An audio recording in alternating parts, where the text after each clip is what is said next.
Баршаңызға сәлем, сіздермен бірге бүгін хачапури дайындайтын боламыз. Бізге керекті ұнымызды електен өткізіп аламыз.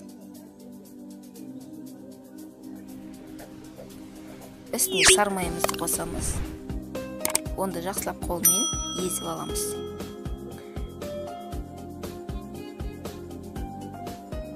Енді бөлек ыдыста бір жұмыртқаны езіп аламыз.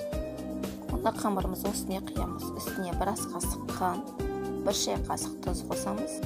Енді қаймағымыздың үстіне бір шай қасық ас содасын қосамыз, жақсылап араластырамыз. Оны қамырымыздың үстіне құямыз.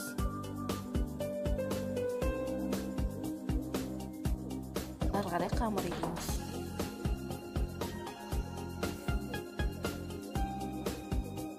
Қамырымыз дайын болды. Енді салмамызды дайындаймыз. Бізге керекті 2 қызанақ, 1 пияз, тауықтың төс еті. Осының барлығын майдалап турап аламыз. Осындай табамызды қыздырып, үстіне 2 ас қасық сұйық май қосамыз. Оның үстіне тауық еттерін саламыз.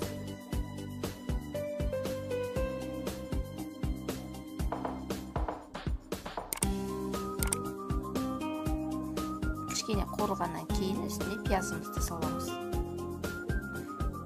Дәмдеуіштерімізді қосамыз. Қақпағын жауып бұқтырып қоямыз. Міне салмамыз дайын болды.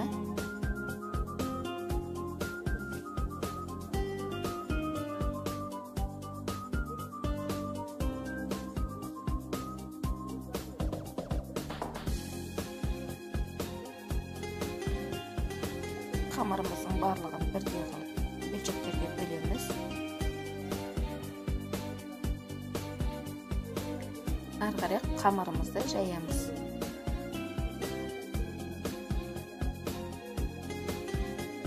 Қамырымызды жайып, осындай форма жасаймыз. Барлығын осылай жасап аламыз. Енді ірімшігімізді үккіштен өткізіп аламыз.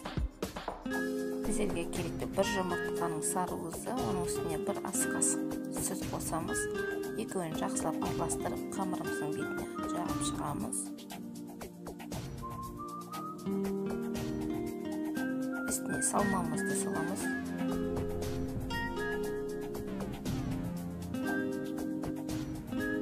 Оның үстіне қызанақтарымызды салып шығамыз.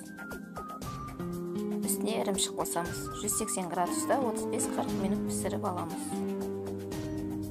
Міне хачапурimiz дайын болды. Өте дәмді болып шығады.